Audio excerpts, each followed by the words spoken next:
তো তোমালোকে এতিয়া কোৱা প্ৰথম যে কিতাপখনক আমি ইংৰাজীত কি বুলি কওঁ? বুক ন? সম্পূৰ্ণ শুদ্ধ উত্তৰ। কিতাপক আমি ইংৰাজীত বুক বুলি কওঁ। একদম মানে শুদ্ধ উত্তৰ। আমাৰ এইখন মানে এনচাৰটি মানে টপৰাই দি দিলে। আমি কলমেৰে লিখোঁ, অসমীয়াত কলম বুলি কয়, কিন্তু আমি সেই কলমক আমি কেতিয়াবা কৰোঁ কি, বা আমি কেতিয়াবা নহয় দৈনন্দিনে আমি ব্যৱহাৰ কৰি আহিছোঁ কিছুমান ইংৰাজী শব্দ। ঠিক আছে, আমি অসমীয়া শব্দটো আমি নকৈ মানে শ্বৰ্টকাট হিচাপে আমি কি কৈ দিওঁ, ইংৰাজীত কৈ দিওঁ। তো সেই কলমক ইংৰাজীত কি পেন বুলি কোৱা হয়, হয়নে নাই? তো আমি কি কৰোঁ, ইংৰাজীত কওঁ। তো ইংৰাজীত কি বুলি কয়? পেন বুলি কয়। অতি শুদ্ধ উত্তৰ দিলা তোমালোকে। এতিয়া কোৱা 3 নম্বৰ প্ৰশ্ন। তোমালোকে নোৱাৰিবা চাগে, এইবাৰ মই সুধি চাওঁচোন বাৰু, এইবাৰ অলপ টান দিম। আমি যে জাবৰ জোথৰ পেলাবলৈ ব্যৱহাৰ কৰোঁ সেইটো জাবৰ পেলোৱা পাত্ৰ বুলি কয় অসমীয়াত, ঠিক আছে?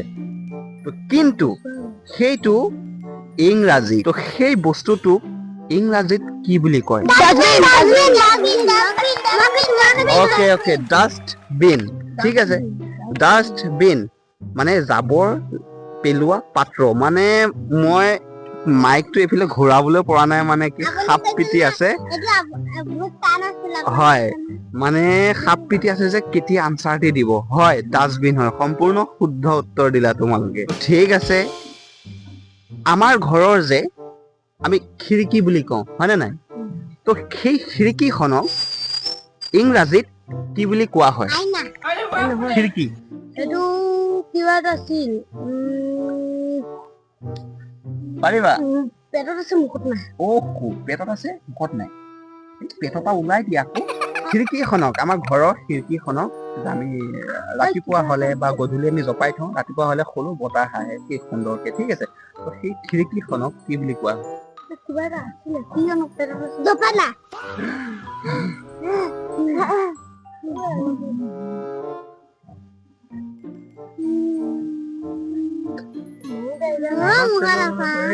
মনত পেলো। বাৰু ঠিক আছে, মই এটা হিন্দী দিওঁ। উই বুলি কৈছো, যোৱা আৰু নকওঁ আৰু।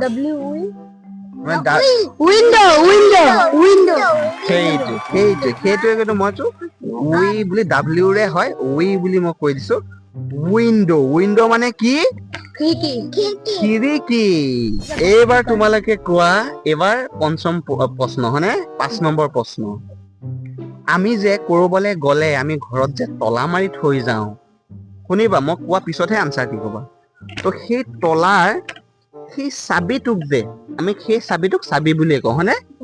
তো সেই সৰু চাবিটোক, তলাটোক কথা কোৱা নাই কিন্তু মই হিন্ট দিছো দেই।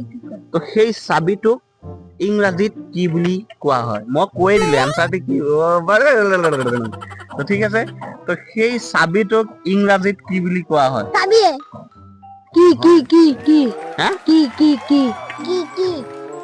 যিহেতু মই প্ৰশ্নটো মানে কি, প্ৰশ্নটো যেতিয়া মই সুধিলো তাৰ লগতে মানে কি আনচাৰটি ওলাই পৰিছে যে সেই চাবিটোক কি বুলি কোৱা হয়, মানে সেই চাবিকে ইংৰাজীত কি বুলি কয়? কি?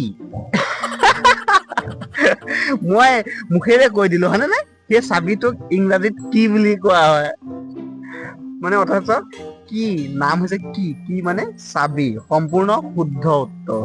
আমাৰ ঘৰৰ যে আমি কৰবালৈ যাওঁ তেতিয়া আমি দৰ্জাখন, সেইটো অসমীয়াত আমি দৰ্জা বুলি কওঁ, হয়নে? তো সেইখন আমি অসমীয়াত দৰ্জা বুলি কওঁ, কিন্তু সেই দৰ্জাখনক ইংৰাজীত কি বুলি কোৱা?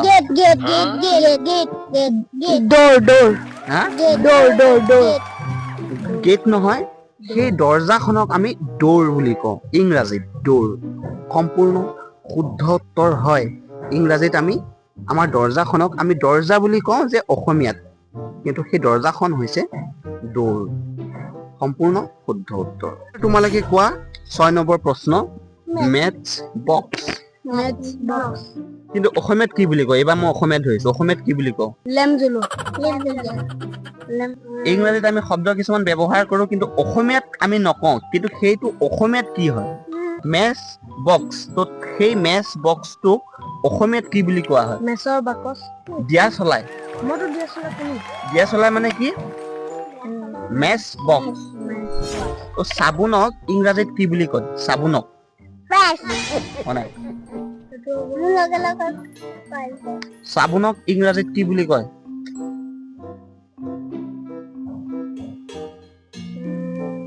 কিবা এটা আছিল চাবোন আমি যে গা ধুও যে তো সেই ইংৰাজী চাবোন ফাৰ্ষ্ট ৱৰ্ডটো কৈ দিয়া এছ এছ টি এছ আৰু নকওঁ মই ইমান আৰু ঠিকেই এটা কৈছো। দুটা মাত্ৰ। নহয় গোটেইখিনি নোৱাৰিম তোমাৰতো এটা কোৱা নোৱাৰিবা এটা আমাৰ স্কুলৰ কিতাপত লিখা আছে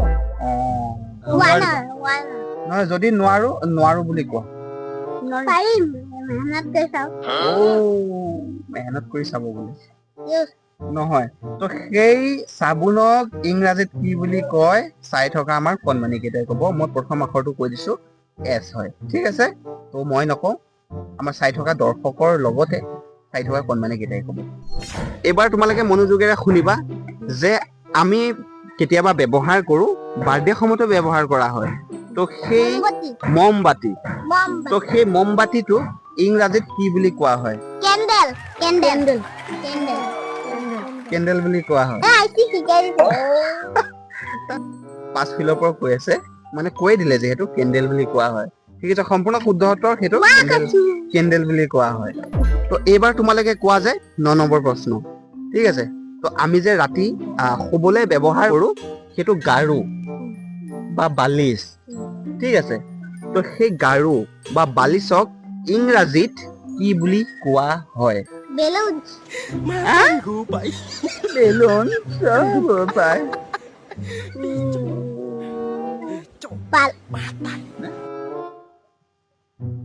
বাল্টিং বুলি কোৱা হয় আমি- বাল্টিং বাল্টিং হ্যাঁ বালু क्या बालू है रे बाबा